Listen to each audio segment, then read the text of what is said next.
Oshinoko is a lot. Period. If I had to give a spoiler-free elevator pitch about what the series is about, it'd probably go something like, the secret budding star twins of superstar idol Hoshino Ai try to navigate the world of showbiz while the memories of their past lives drive them to stardom and revenge. That in itself already has a fair amount of intrigue, but when we delve into the much deeper relationship that Ruby and Aqua have to their past selves, Sarina and Goro respectively, not to mention both the past and current life connection to Ai, there's suddenly so much more to untangle. And with the anime's first season ending just after the revitalized Bikomachi's stage debut, it's amazing how well the show's ending Mephisto by Ziyoou-vachi, aka Queen Bee, no not that Queen Bee, manages to capture both the current and future state of the story's characters and events. So before we dive into how they managed to do so, here's a fair spoiler warning for both the anime and manga, as there's no way to cover the fitting nature of the music and lyrics without going quite in detail about the mysteries of the series.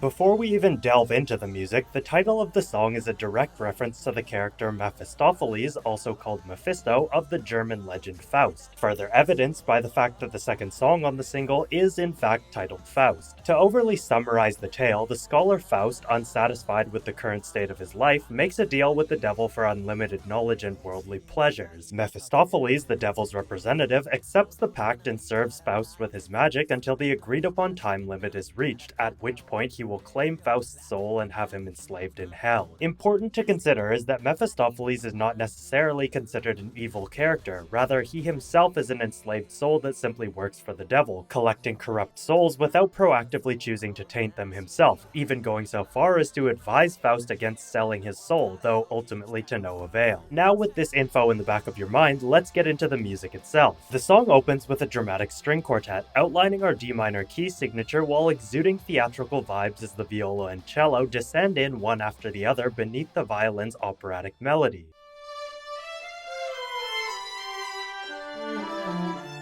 The following counterpoint then puts us in the headspace of a classical chamber hall or stage play. This of course fits the narrative that the story we're watching or reading about is all fictional entertainment, but on a deeper level also allows us to understand that the characters themselves live behind the fictional mask of show business within their own fictional world. Taking it one step further, Aqua, and later Ruby, not only put a face on for the cameras and stage, but reveal an additional layer towards those working behind the scenes to manipulate anyone who may help further their vengeful motives. Looking at the music itself, the frequent use of the sharp 6 B natural gives the opening a folk-like D Dorian sound, though this is thrown off in bar 4's response utilizing the harmonic minor's C sharp.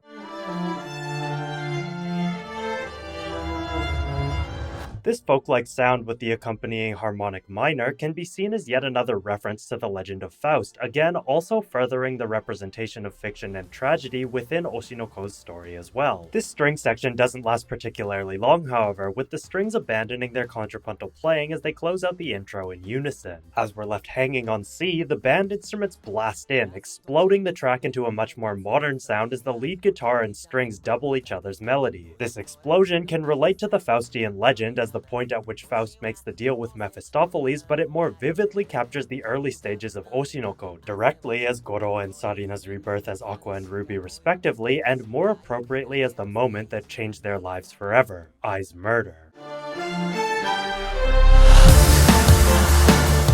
This specific moment in the story sets the events in motion, with Aqua finding purpose in his second life through seeking revenge against his unknown father, the only one who could have tipped off the killer about Ai's whereabouts and circumstances, and Ruby in fulfilling her past life dream of becoming a top idol to carry on the legacy of her mother. The doubled melody on guitar and strings can also be tied to the twins in their past lives, or even to the twins living alongside each other as well, depending on how you want to view it. Where the guitar represents Ruby and Aqua, the strings are the inner selves of Sarina and Goro, something we can evidence further with the strings not only playing in octaves, but also where the viola line occasionally deviates from the patterns played by the violins and cellos. For musical context, this is simply to fill out the textures to create a richer sound in the mix, but we can also see it as Aqua and Ruby's lines of thinking differing from both each other and their past selves, as Aqua mentions at one point that, while he has the mind of a middle-aged man in his current body, that same body and mind comes with all the effects of being a teenager for a second time,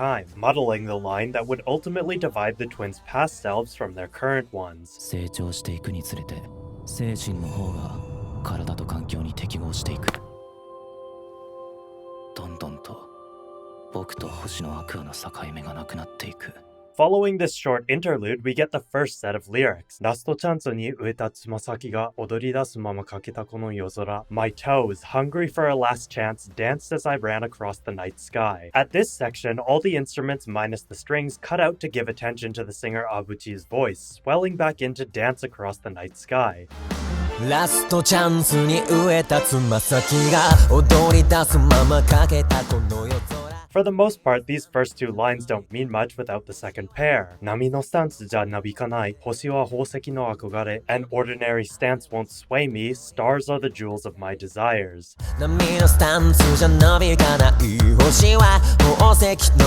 憧れ。Here, Abuchi has likened celebrities and famous people to actual stars in the sky, with the jewels representing up-and-coming stars seeking to find their place in the sky that is the world of showbiz. Note that the official translated lyrics take some creative liberty with how the lines are phrased, so while they sound more impactful to an English-speaking audience, the actual fourth line translates to something more akin to "all jewels yearn for stars." This most obviously applies to Ruby and Aqua, their names quite literally being gems, as they yearn for the star that was their mother, and also applies to just about every other major character in the show to varying degrees. Musically, there isn't too much worth mentioning, as the harmonies follow a fairly straightforward J-pop pattern of 1-6-7-1, or relative 6-4-5-6, going through variations of a D minor, B flat, C, D minor progression. The end of each phrase also adds in a bluesy falling pattern on the bass and later guitar, perhaps as a visceral representation of falling stars or the underlying motives of the characters in the story, if not simply a nice way to add some intrigue between the phrases that both start and end on the same chord. Getting to the next set of lyrics, we have Ukabu namida to ase wa chi no nagori. The surfacing tears and sweat are the remnants of blood, clearly referencing Ai and Goro's murders as the motive behind Aqua and Ruby's actions and ambitions within the story. We also have the strings punching in every now and then with some striking embellishments to continue pushing the drama of the song to heights that the band setup and chord progressions can only take so far. While only a small advancement on what we heard from the first set of lyrics, this first line in the second set and its accompanying musical arrangement really emphasize the increased drama and tension we're meant to be experiencing.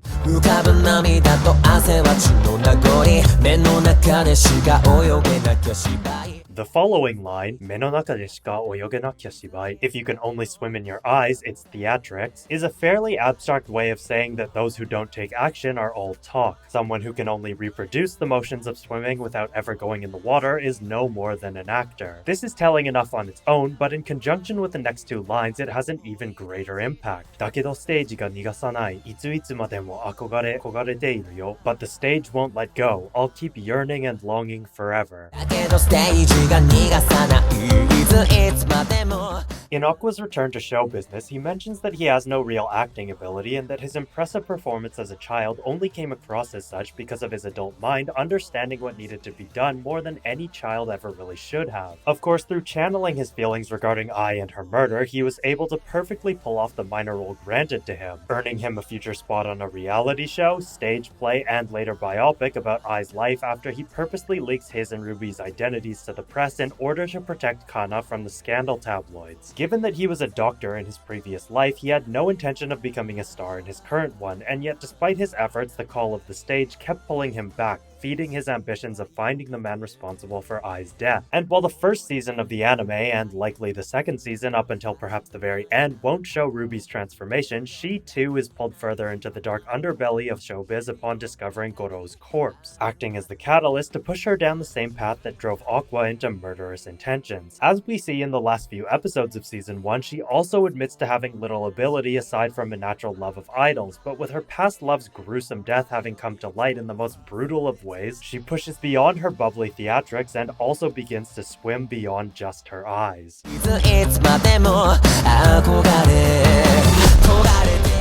To take things back a step, this is a good moment to once again look at the legend of Faust and how it in turn relates to what is being described in the lyrics and the characters in Oshi.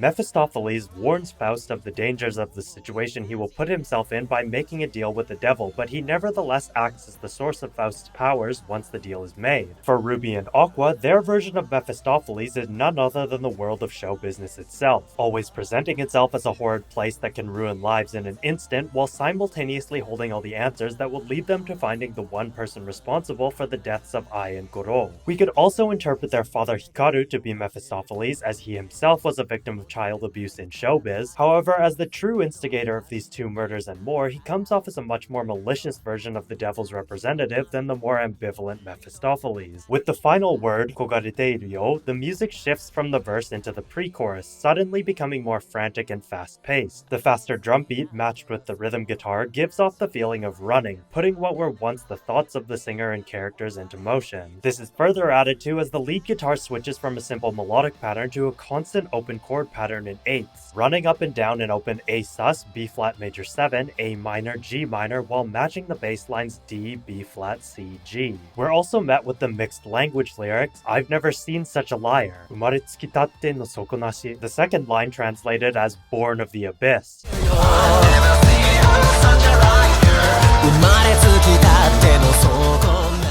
This casts Aqua and Ruby in a negative light, likening them to monsters that lie as easily as they breathe. However, the next two lines recontextualize this to change the feeling with, this lie is love and this lie is a gift to the world. Dare to itta ka omoidashite, remember who you lived along with.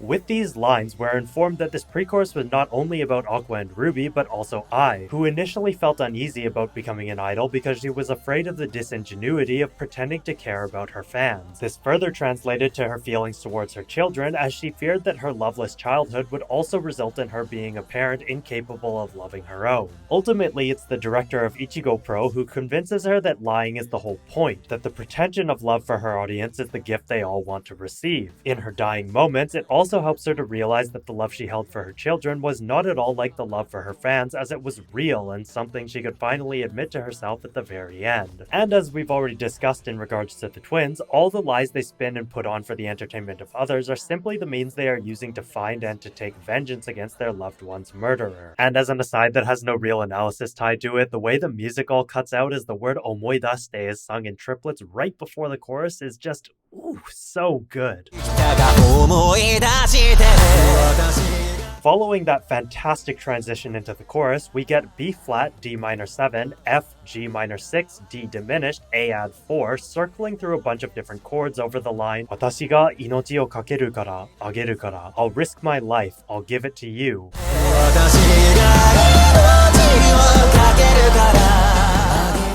We can see this as Ai's love for her children manifesting through words, as well as Ruby and Aqua's love for their mother, each other's past self, and the other important characters in the story, Komachi, Kana, and Akane to name just a few. This also draws strong implications towards Akane, whose conviction to kill Hikaru stemmed from her desire to save Aqua from a mental meltdown, as well as Miyako, who effectively sacrificed her own personal career and dreams to become the twins' mother figure. The A major chord at the end of the phrase gives it a brighter turnaround, leaving us on a hopeful note as we circle back to the B flat, another major chord that ultimately casts the character's actions in a positive light, even if we must delve into darker places to do so, represented by the minor chords and very unstable diminished chord.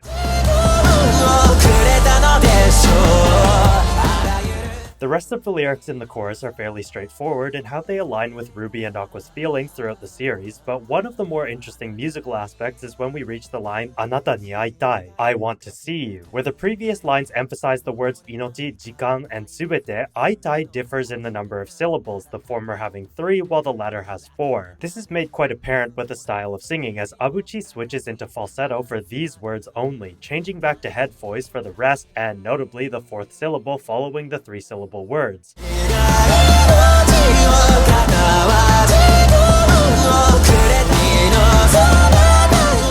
For aitai, however, all 4 syllables are sang in falsetto, giving a slightly more emphasized pull, as if the feeling of wanting to see someone is the strongest of all these emotions.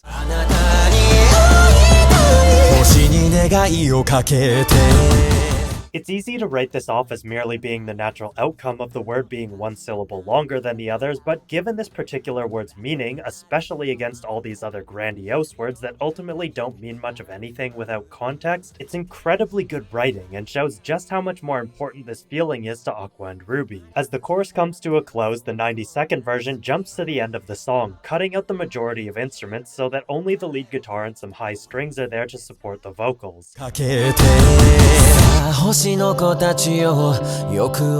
This gives the music a nice bookended feeling despite the extremely open-ended D7 chord, as if to say that now that we fully understand the conviction of the characters involved, the story can begin and we can go in knowing full well what it is they intend to do. The guitar's running chords also further this tension with a C major chord running constantly over our D and B flat pedal tones. Since neither of these pedal tones fits with the C major, there's this eerie sense of something being out of place, specifically the C major chord itself, as the D and B flat have been regularly used throughout the song as the key's tonic and submediant respectively.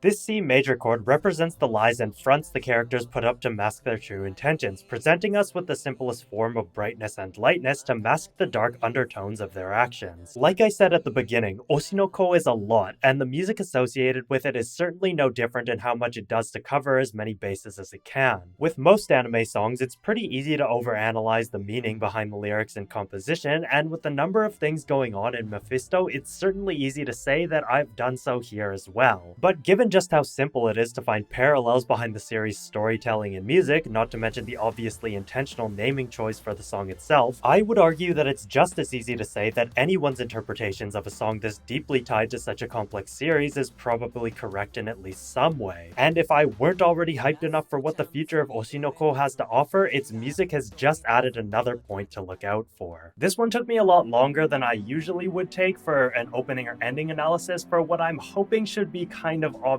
reasons at this point. I'll admit that I went into Oshinoko's anime with a bit of skepticism because admittedly I'm someone who only ever reads source material once I've already seen the anime or if there isn't an anime adaptation announced at all. And so it's pretty rare for me to do it in the reverse order where I read the source material first and then watch the anime adaptation and come out just feeling completely satisfied. That feeling was of course completely gone by the end of episode 1 for this, and I am super excited to see what the 2.5D live stage play arc has in store for us coming up next season. If not just to re-experience the story, then to see what kind of music gets put into season 2. And just from seeing general reactions and comments each week as the show was airing, I know that this song in particular was one of the standouts of the season. But if you guys have any other thoughts on the song, let me know in the comments down below, and don't forget to like the video and subscribe to my channel. And if you like what I do and you want to get access to things like the music transcriptions that I do for these kind of analysis videos and other kinds of goodies, make sure to go over and support me on Patreon. Thanks as always for watching, and I will see you in the next one.